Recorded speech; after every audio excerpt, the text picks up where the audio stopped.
My name is Melissa Griffith, and I'm a Senior Program Associate with the Wilson Center Science and Technology Innovation Program.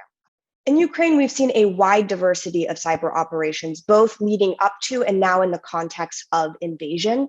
Those range from intelligence gathering operations focusing on information and compromising confidentiality. You also have operations that are focusing on the disruption or destruction of critical infrastructure and services. And then you have this other category of operations here called disinformation operations.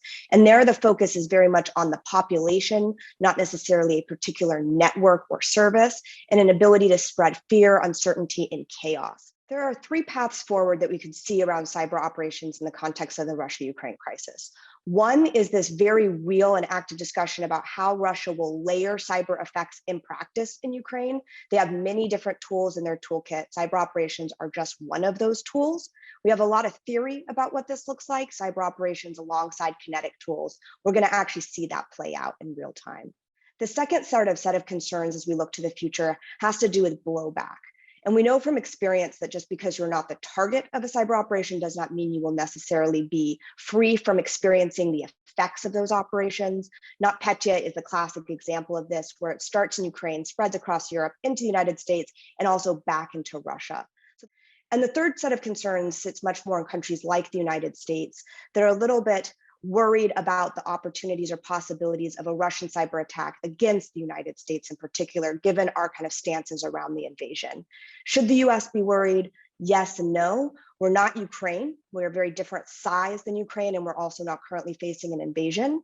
There's also some real cost for Russia in terms of carrying out a large-scale disruptive or destructive attack against another state, even in cyberspace. And I don't think we should underplay those risks. That said, I don't want to fool anybody into an assumption here that we don't need to take cybersecurity seriously. It's always better to be safe than sorry. And there's a lot of uncertainty in this space at the moment.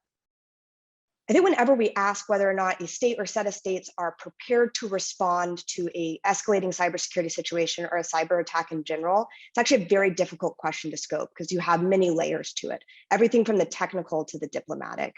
I do think there has been a significant amount of focus on computer network defense, both in terms of making systems more secure and putting ourselves in a better position for remediation when there is a compromise or a breach.